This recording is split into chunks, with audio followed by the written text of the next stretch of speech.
The iron shackles around Faith Whitmore's wrists had rubbed her skin raw by the time the wagon rolled through the main street of Angels Camp, California, and she kept her eyes fixed on the wooden floorboards rather than meet the curious stares of townspeople who gathered to witness her shame.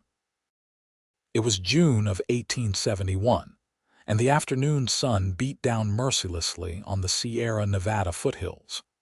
Faith had lived her entire 22 years trying to do right by everyone, but one moment of desperation had landed her here, chained in the back of a punishment wagon like a common criminal. The magistrate in Sacramento had deemed her crime theft, though she had only taken a loaf of bread and some cheese to feed the orphan children living in the alley behind the boarding house where she worked. The owner of the mercantile had shown no mercy, and neither had the law. The wagon driver, a grizzled man named Porter who smelled of whiskey and tobacco, had explained her sentence with obvious satisfaction. She would spend the next 3 months traveling from town to town in this wagon, put on display as a warning to others who might consider stealing. Each night she would be locked in whatever jail cell the town possessed, and each day she would endure the humiliation of being paraded through the streets. It was meant to break her spirit, to make her an example.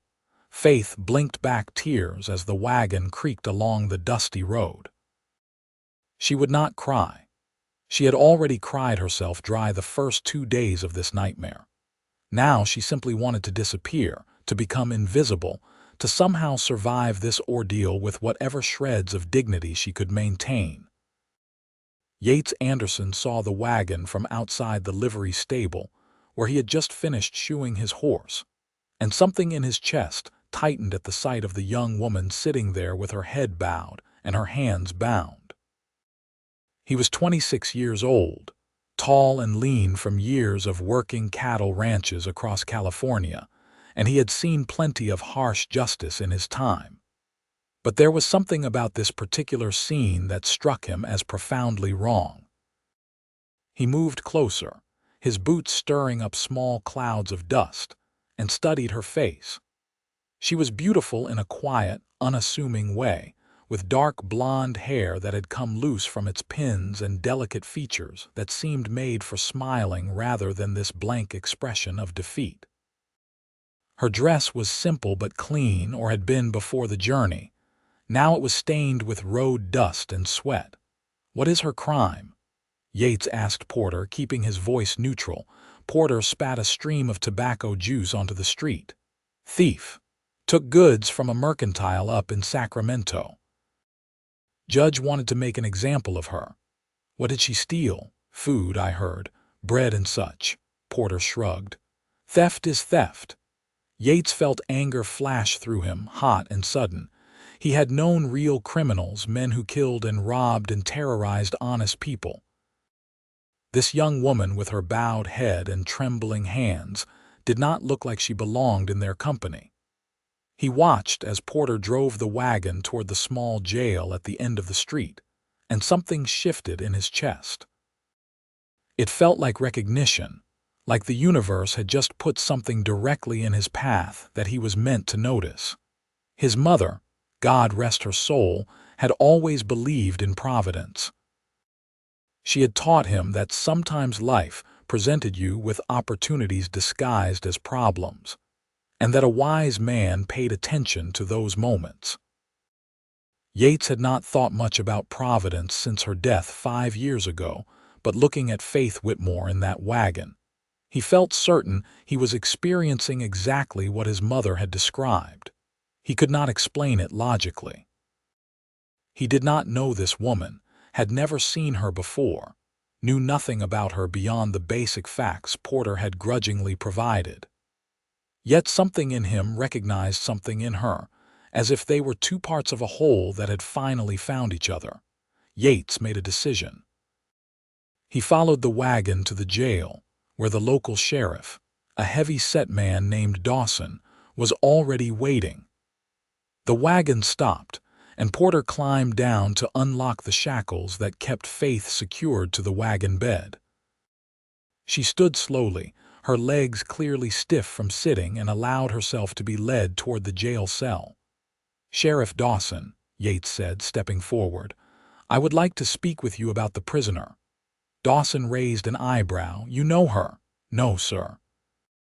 But I would like to understand the situation." The sheriff explained the sentence in more detail. Faith would spend 3 months being transported from town to town, displayed as a warning. She was not to speak to anyone unless spoken to, was not to receive any special treatment, and was to be kept under constant supervision. After the 3 months, she would be released with a criminal record that would follow her for the rest of her life. "And if someone were interested in paying her fine?" Yates asked. Dawson shook his head. "There is no fine. This is her sentence, cannot be bought off." "Then what if someone were to take responsibility for her, vouch for her character, and guarantee her good behavior?" The sheriff considered this. "The law does not provide for that. She has to serve her time." Yates felt frustration building. So a woman who stole bread to feed hungry children has to suffer 3 months of public humiliation, but there is nothing anyone can do to help her. "That is the way of it," Dawson said, though he did not sound entirely comfortable with the situation. "I do not make the laws, Anderson. I just enforce them." Faith had been listening to this exchange from inside the cell, and now she spoke for the first time. Her voice was soft but clear, with an accent that suggested education. "Please do not trouble yourself on my account, sir. I knew the consequences when I took the food. I accept my punishment." Yates turned to look at her fully. She was standing with her hands clasped in front of her, her chin raised despite the obvious exhaustion in her eyes. There was dignity in her bearing, a quiet strength that made his heart ache. "I cannot accept that," he said. "This is not justice." "Perhaps not," Faith replied, "but it is the law." Their eyes met, and Yates felt that recognition again, stronger this time. She felt it too. He could see it in the way her expression shifted, in the slight widening of her eyes and the catch in her breath. For a moment, the jail cell and the sheriff and the entire town of Angels Camp seemed to fade away, and there was only the two of them, connected by something neither could name. Yates cleared his throat.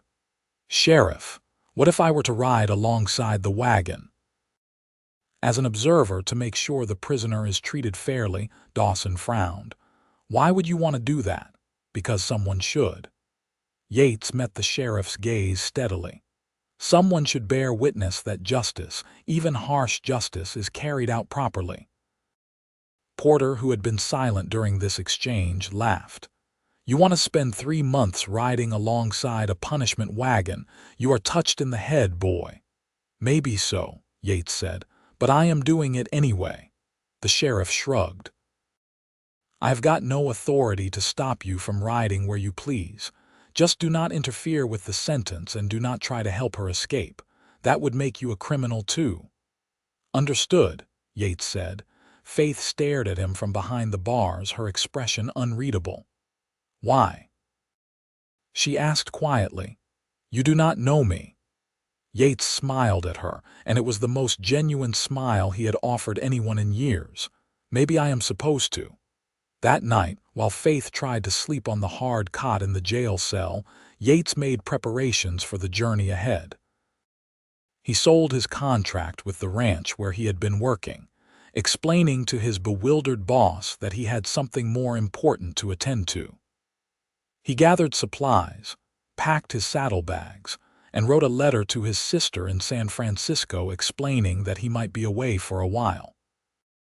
He did not try to explain his real motivations because he did not fully understand them himself. All he knew was that when he had seen Faith in that wagon, something in his life had clicked into place.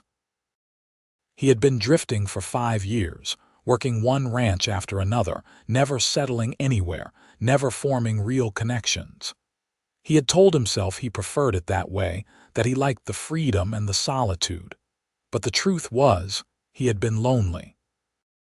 He had been waiting for something, though he had not known what. Now he knew. He had been waiting for her. The next morning, as the punishment wagon rolled out of Angel's camp with Porter at the reins, and Faith sitting in the back with her hands shackled once more, Yates Anderson rode alongside on his chestnut mare.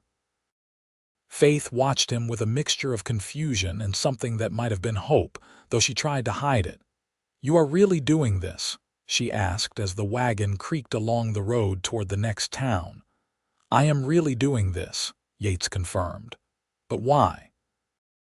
He considered the question carefully. The sun was climbing higher, promising another scorching day, and the landscape around them was brown and dry from the summer heat. In the distance, the Sierra Nevada mountains rose up like a promise of cooler air and clearer water. "Because when I saw you yesterday," he said finally, "I knew I was supposed to. I know that does not make sense, and I know you have no reason to trust me or believe me, but it is the truth." Faith was quiet for a long moment. Then she said, "My mother believed in things like that.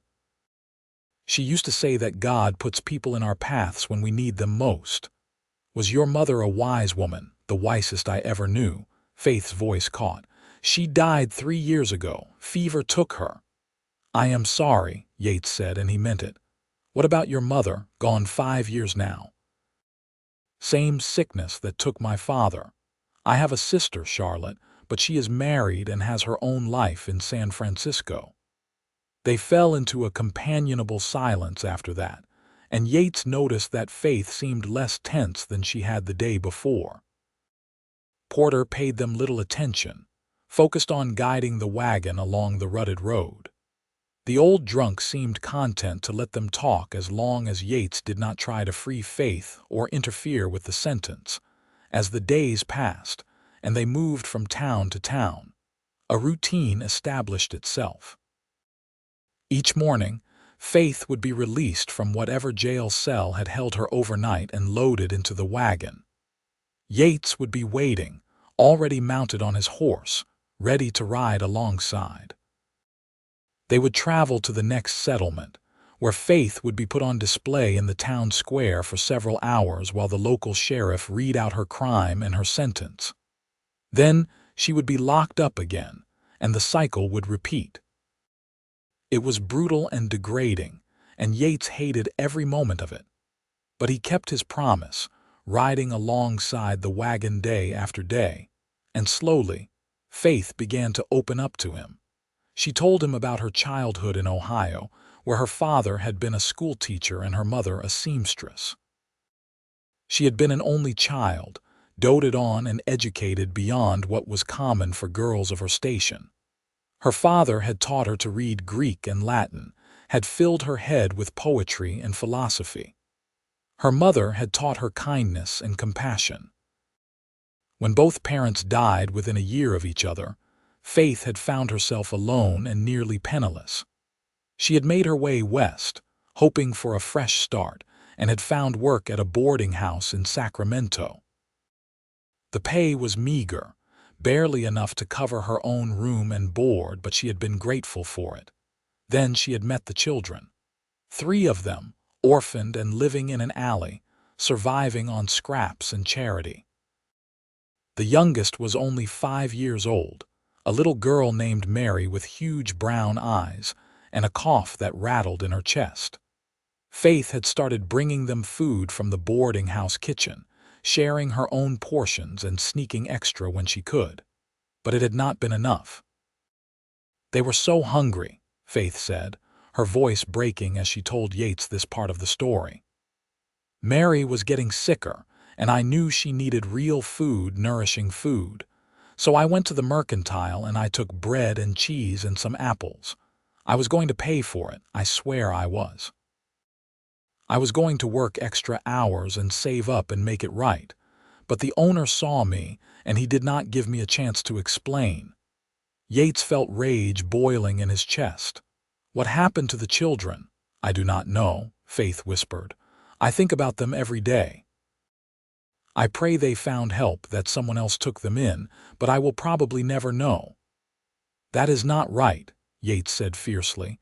"You were trying to help, trying to do a good thing, and this is how you are punished for it."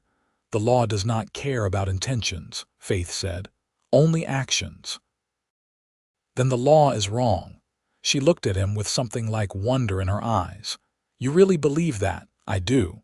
He met her gaze steadily. "And I believe you are one of the bravest, most compassionate people I have ever met. What you did took courage." Faith blinked rapidly, fighting tears. No one had said anything kind to her in weeks. The constant parade of judgmental stares and harsh words had worn her down, made her begin to believe that maybe she really was a criminal, that maybe she deserved this punishment. But Yates saw her differently. He saw the person she truly was, beneath the shackles and the shame. "Thank you," she said softly. "You cannot know what it means to hear that." As they continued their journey through the California countryside, moving from one small settlement to another, Yates and Faith grew closer. Their conversations deepened, moving from stories of their pasts to discussions of their dreams and fears. Faith admitted that she had always wanted to teach, like her father had, to help children learn and grow. Yates confessed that he had been drifting since his parents died, unable to settle anywhere, unable to figure out what he wanted from life. "I think I was waiting for something," he told her one evening as the sun set over the hills and painted the sky in shades of orange and gold. They were camped outside a town called Copperopolis, and Porter had agreed to let Faith sit outside the wagon for a while before locking her in the local jail. Yates sat on his bedroll nearby, close enough to talk, but respecting the invisible boundary that her chains represented. "Waiting for what?" Faith asked. "For someone to wait for," Yates said. "For a reason to stop moving and start building a life." Faith understood what he was really saying, and her heart began to beat faster.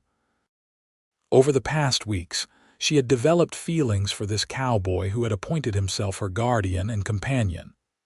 He was kind and thoughtful, strong but gentle, with a sense of justice that matched her own. She found herself looking forward to seeing him each morning, to hearing his voice and sharing her thoughts with him, but she had not dared to hope that he might feel the same way.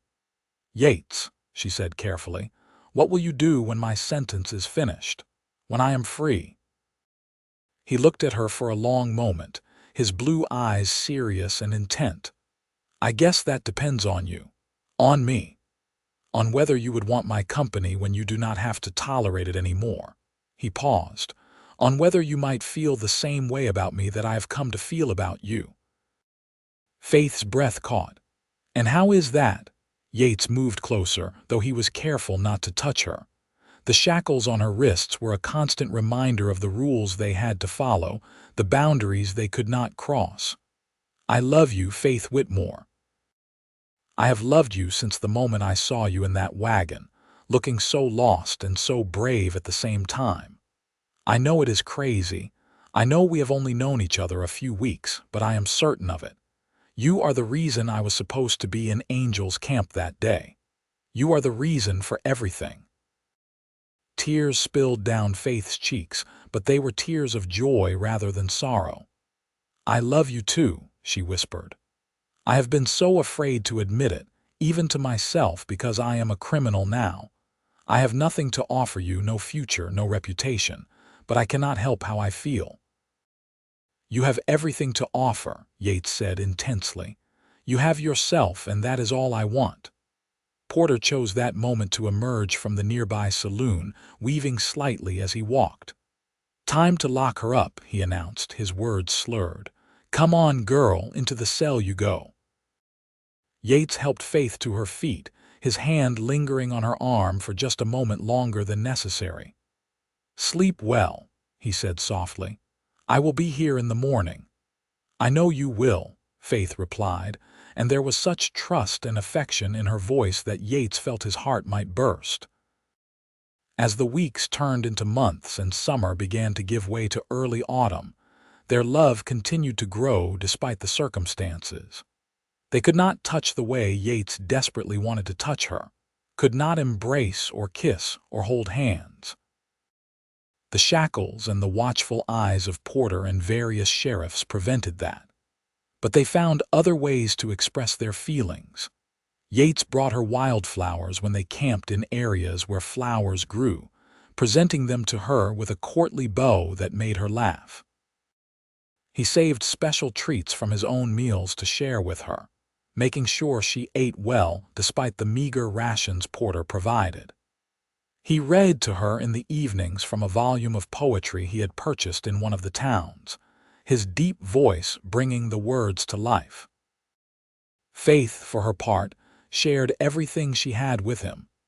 She told him her deepest thoughts and fears, her hopes for the future, her memories of her parents and her childhood. She made him laugh with stories of her misadventures in Sacramento, and she listened with rapt attention when he talked about his experiences working cattle ranches.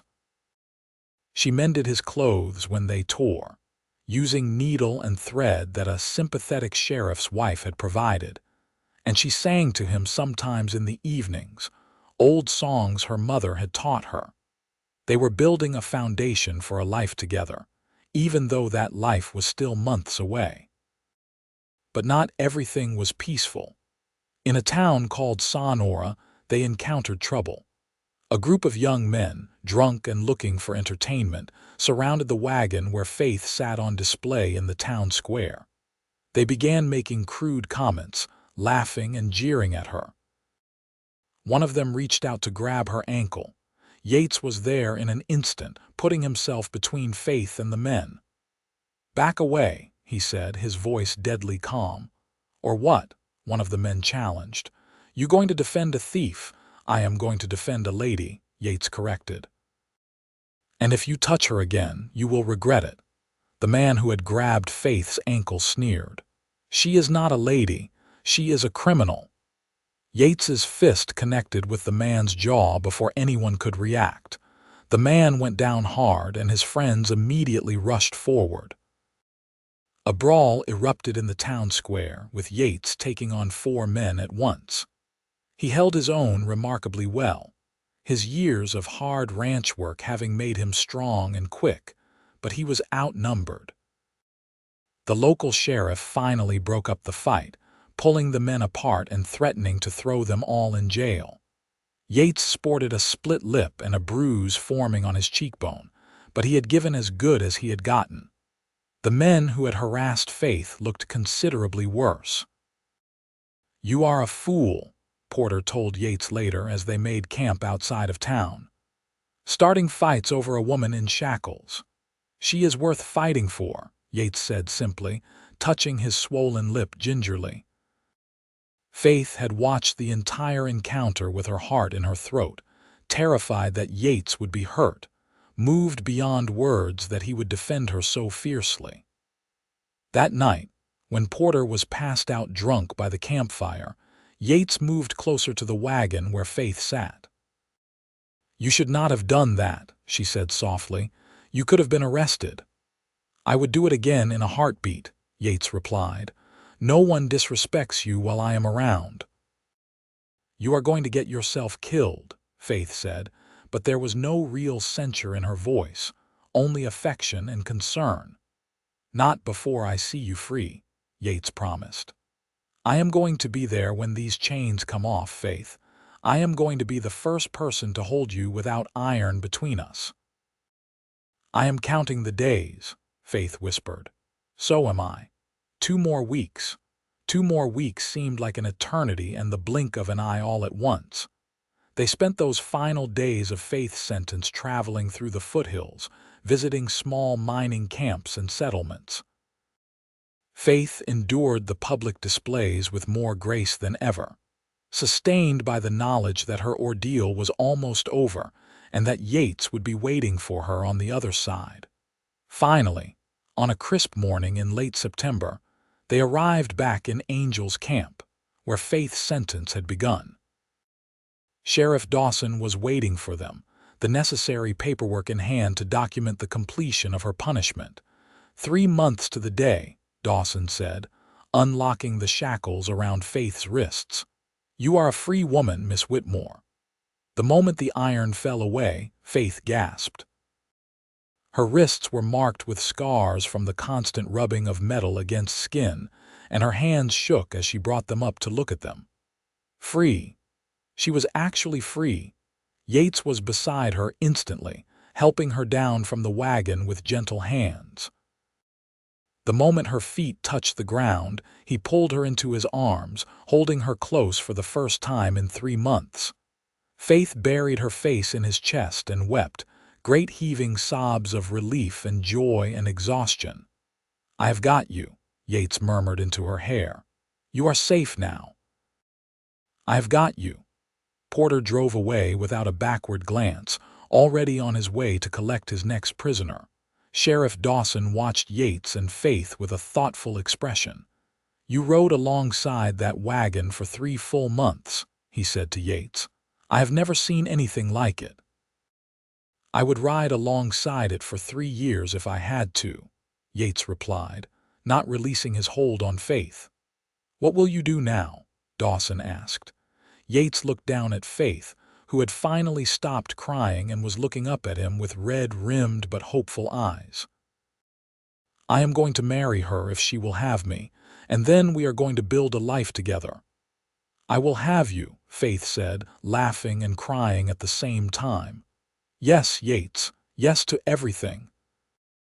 They were married 2 days later in a small church in Angel's Camp, with Sheriff Dawson serving as witness and the minister's wife standing up for Faith.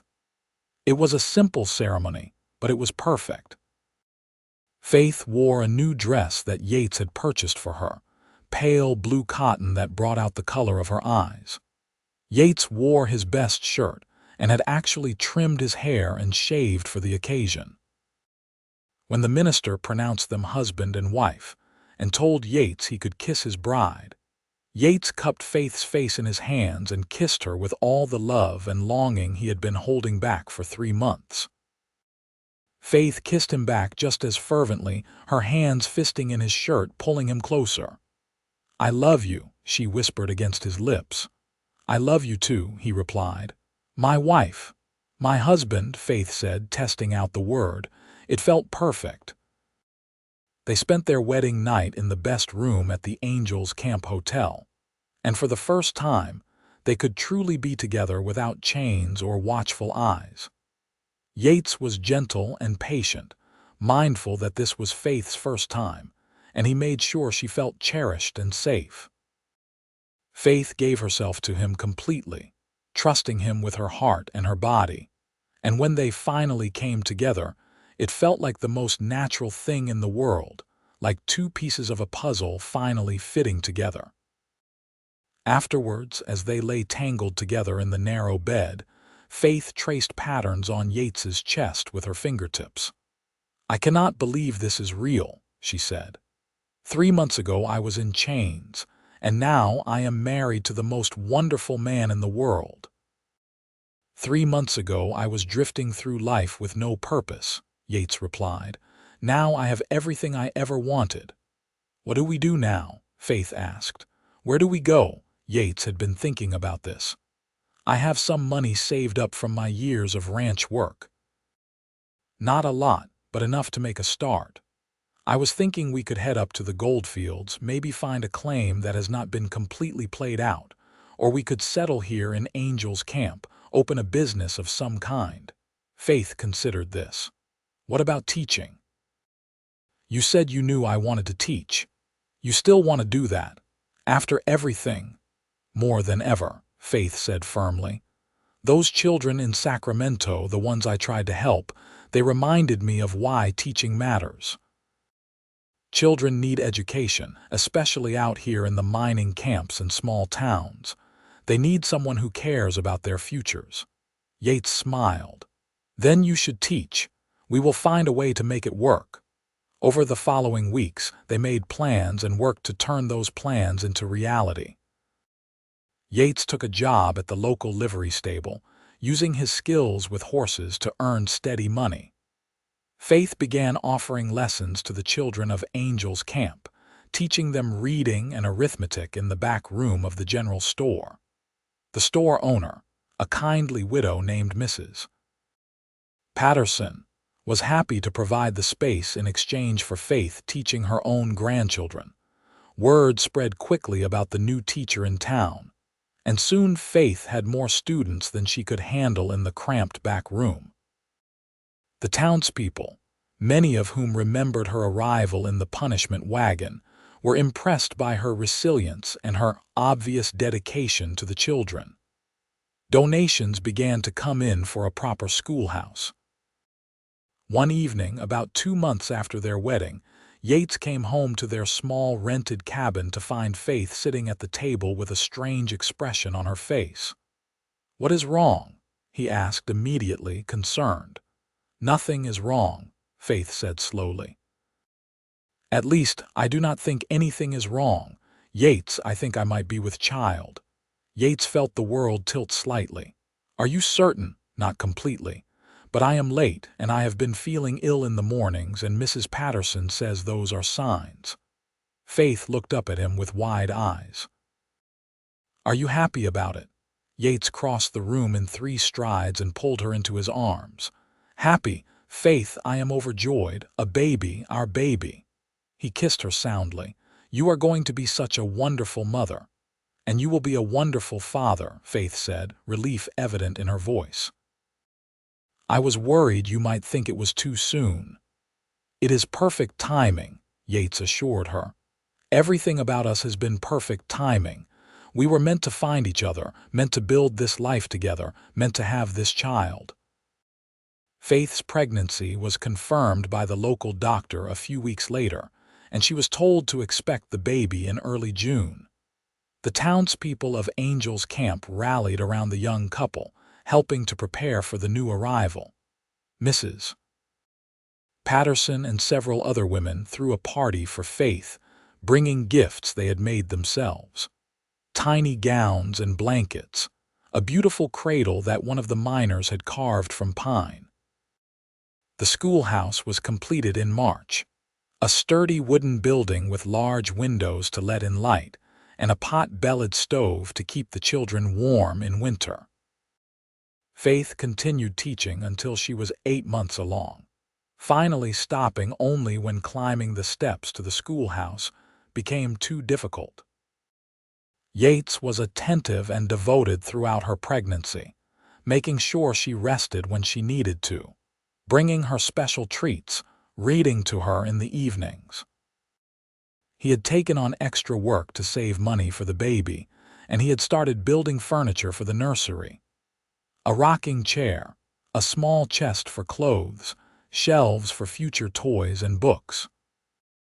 "You are spoiling me," Faith told him one evening as he presented her with yet another gift, this time a music box that played a gentle lullaby. "I am loving you," Yates corrected. "There is a difference."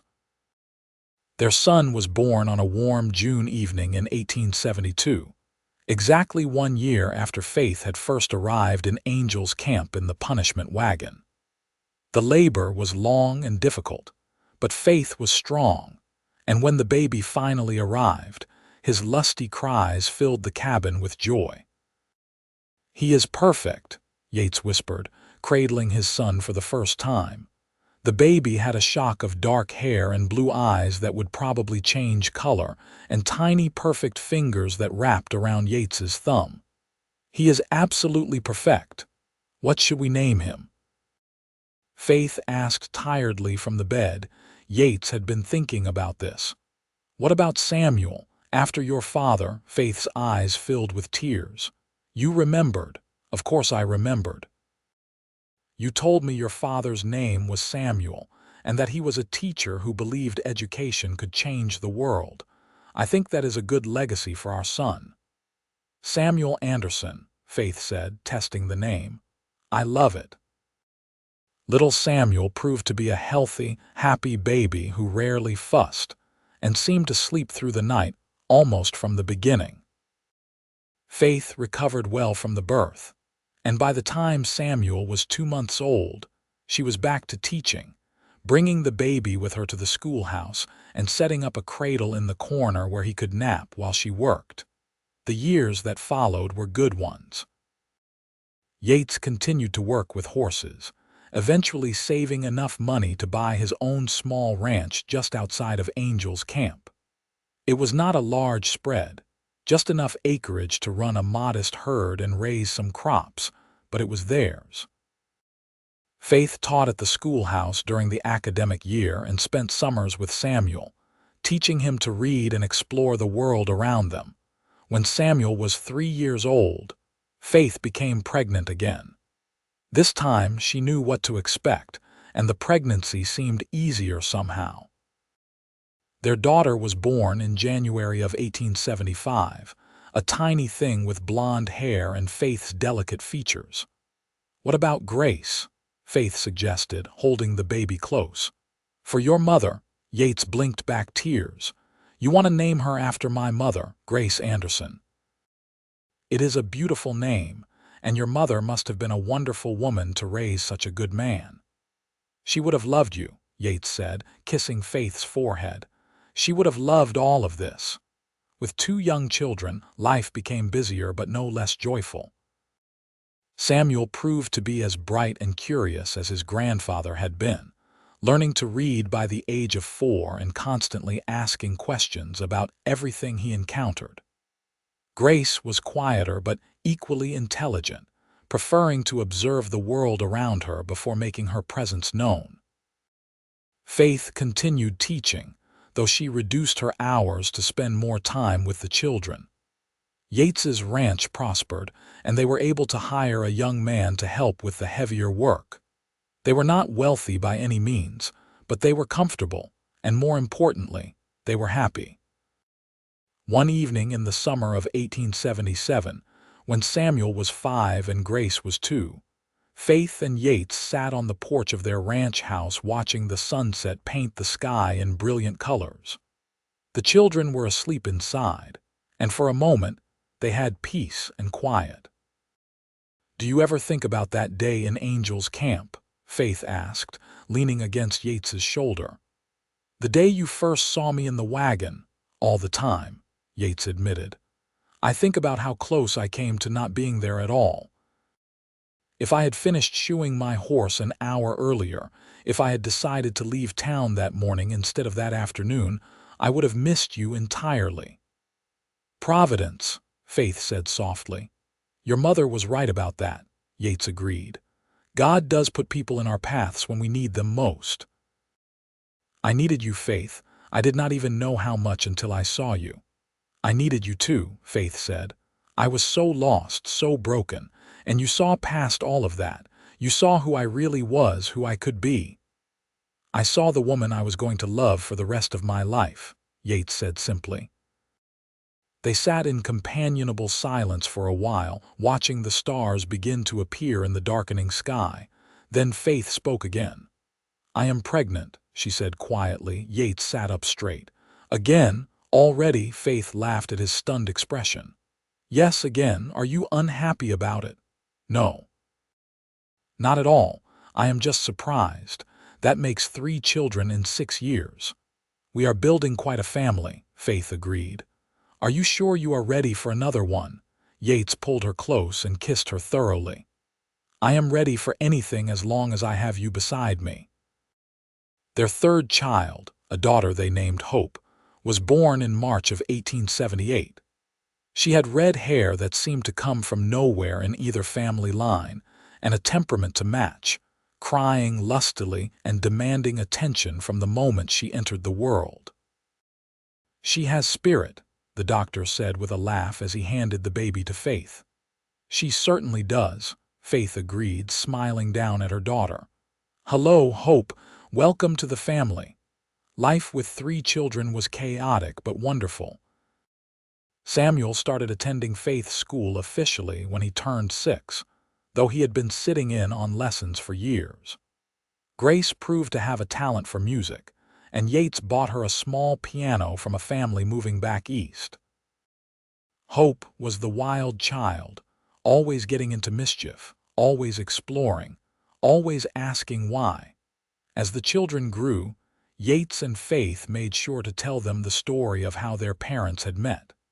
They did not hide the truth about Faith's punishment or the circumstances that had led to it.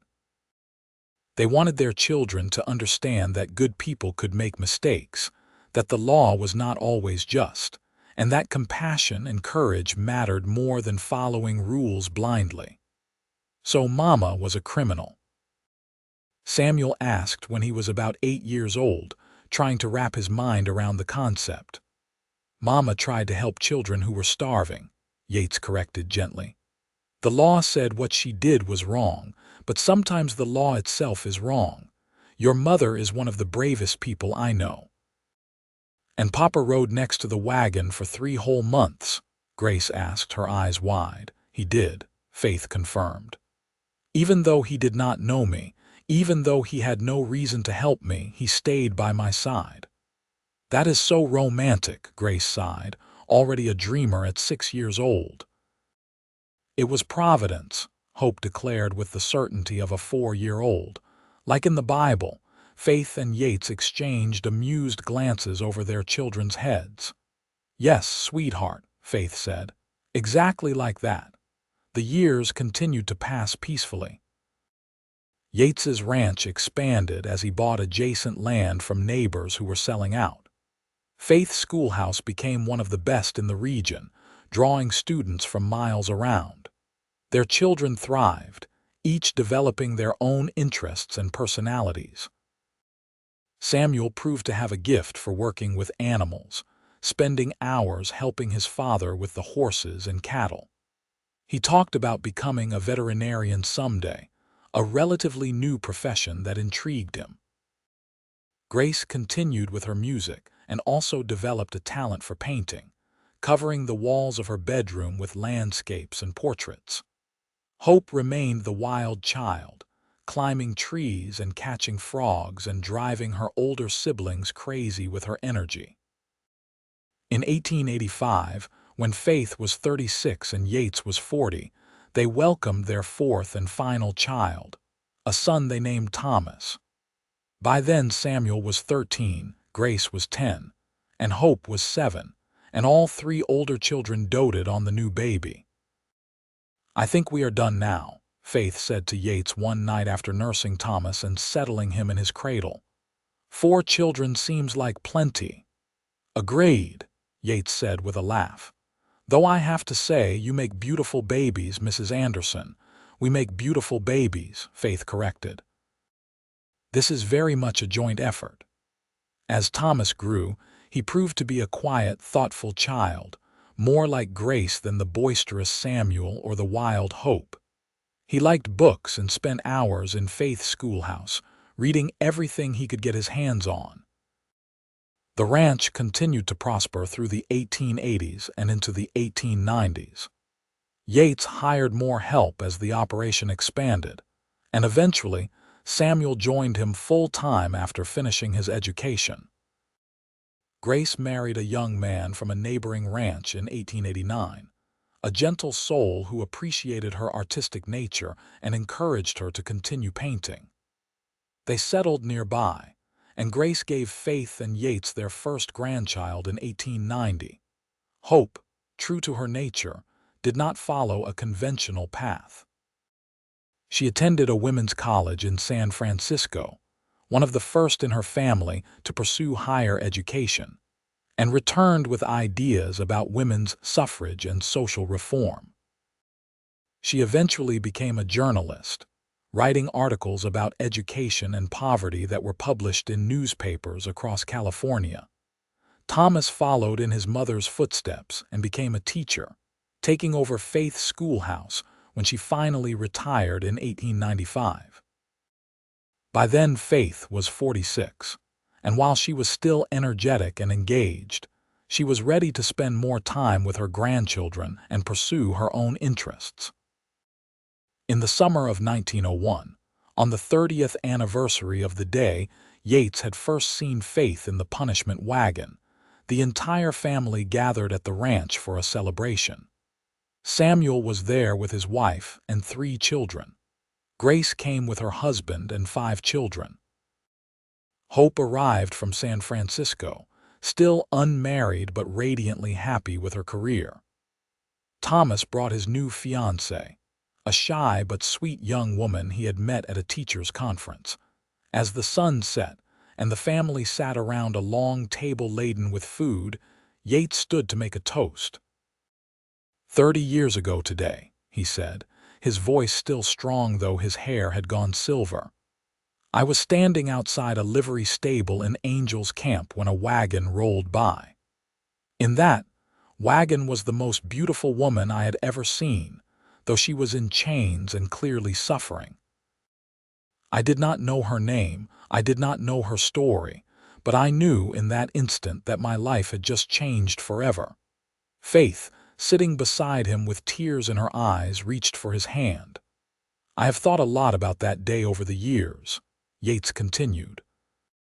About all the tiny decisions and circumstances that had to align perfectly for me to be in that exact place at that exact moment. If any one thing had been different, I would have missed her, and my life would have been so much less than it is. He looked around the table at his children and grandchildren, at the family they had built together. I believe in Providence. I believe that some things are meant to be, and I believe that the greatest blessing of my life was being in Angel's Camp on that June day in 1871. "Hear, hear," Samuel said, raising his glass. "To Providence," Grace added. "To love," Hope said with a grin. "To Mama and Papa," Thomas finished. Everyone drank, and then Faith stood as well.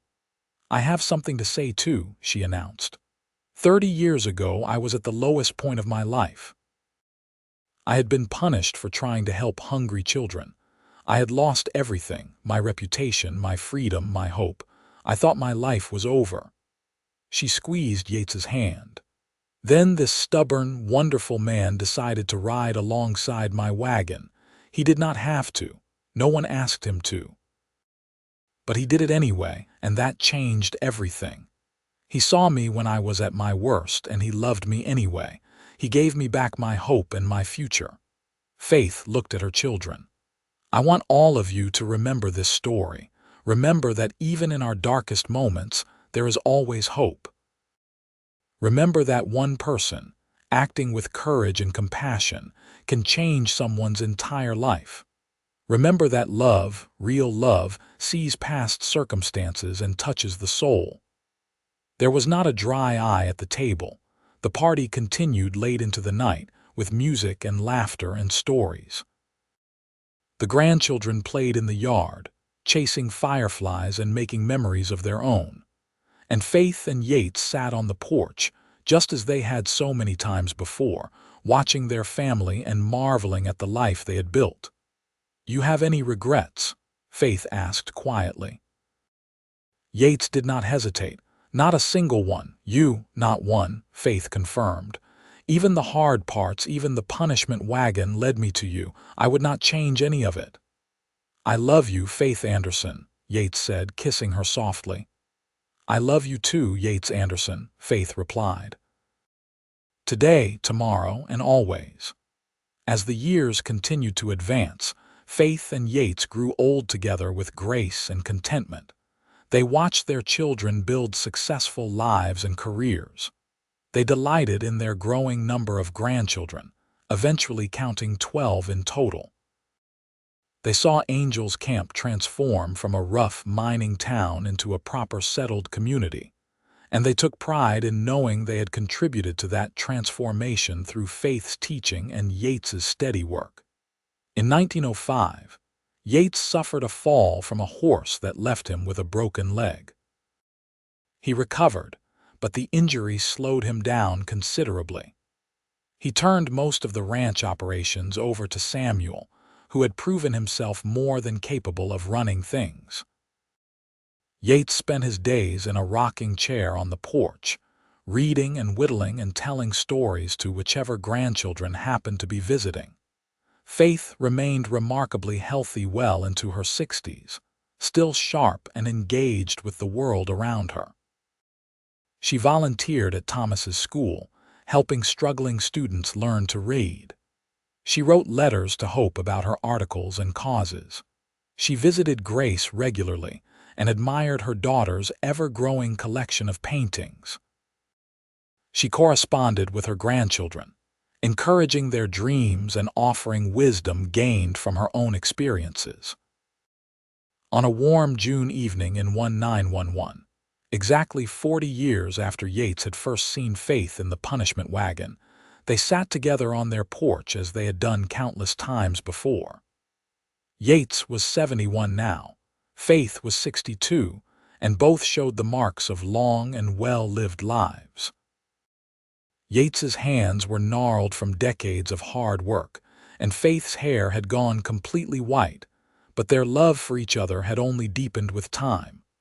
40 years, Faith mused, looking out at the ranch that had been their home for so long. It seems impossible that so much time has passed. And yet not enough time, Yates said. I could live 100 lifetimes with you and it still would not be enough.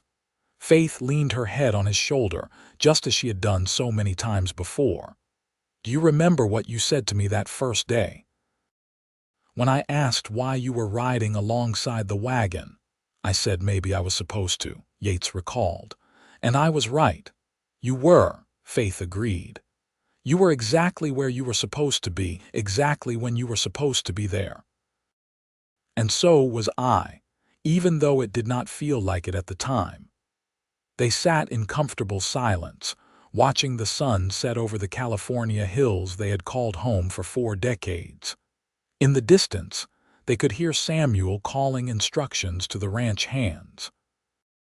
Closer by, several of their grandchildren were playing in the yard, their laughter carrying on the evening breeze. We made a good life, Yates said quietly. Did not we? The best life, Faith confirmed. Full of love and family and purpose, I could not have asked for more. As the stars began to appear in the darkening sky, Yates and Faith remained on the porch, hand in hand, surrounded by the evidence of their love and the life they had built together. 4 children, 12 grandchildren, and a ranch that had grown from a small homestead into a thriving operation. A schoolhouse that had educated hundreds of children over the decades. A love story that had begun with a wagon and shackles and had transformed into something beautiful and enduring. Years later, when their great-grandchildren would ask about how their great-grandmother and great-grandfather had met, they would be told the story of Providence and punishment wagons, of a young woman who had sacrificed her freedom to help hungry children and a cowboy who had seen past her chains to the person she truly was. They would be told about love that endured hardship, about faith in dark times, about the power of one person choosing to stand beside another when the world said they should not. And the story would always end the same way, with Faith and Yates sitting on their porch, hand in hand, watching the sunset over the California hills they had called home, surrounded by the family and the life they had built together through courage, compassion, and love. Yates passed away peacefully in his sleep in the winter of 1913, at the age of 73. He simply did not wake up one morning, leaving Faith a widow after 41 years of marriage. The entire community of Angels Camp turned out for his funeral, testifying to the life he had lived and the impact he had made. Faith stood at his graveside surrounded by her children and grandchildren, dry-eyed but deeply grieving, knowing that a fundamental part of herself had been buried with him. She lived for 3 more years, remaining in the ranch house they had shared, cared for by her children who took turns staying with her.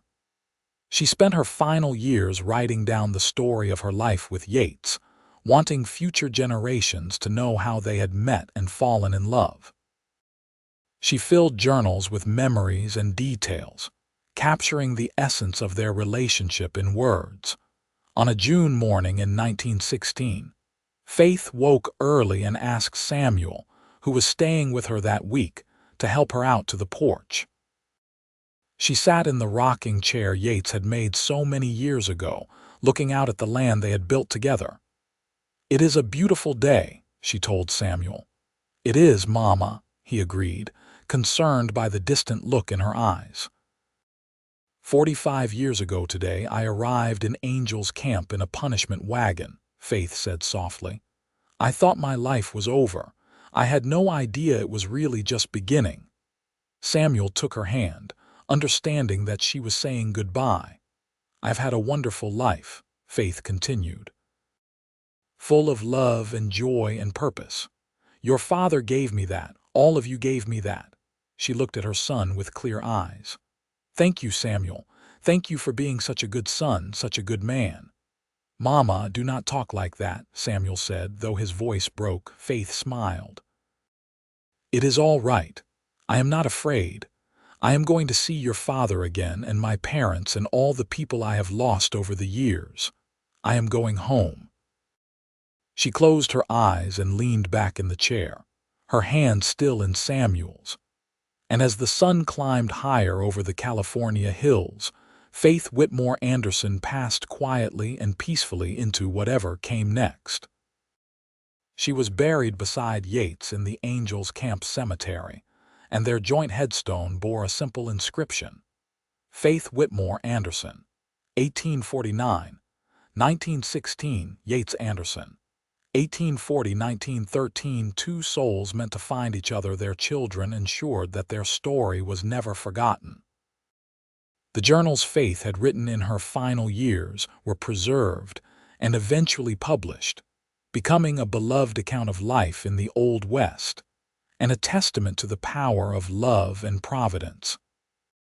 The schoolhouse Faith had taught in was renamed in her honor, and for generations, children in Angels Camp learned to read and write in the Faith Anderson School. The ranch remained in the family, passed down through Samuel and his children and grandchildren.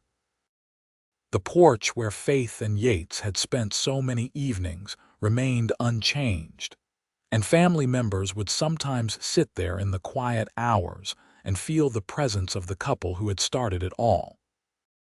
Hope wrote a series of articles about her mother's life and legacy, bringing the story to a wider audience. Grace painted a beautiful portrait of Faith and Yates from a photograph taken on their 25th wedding anniversary, capturing the love and devotion they had shared.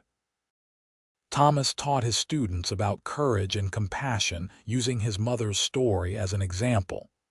And so the legacy continued, generation after generation, a reminder that even in the darkest circumstances, hope could be found. That one person, acting with love and courage, could change the course of another person's life.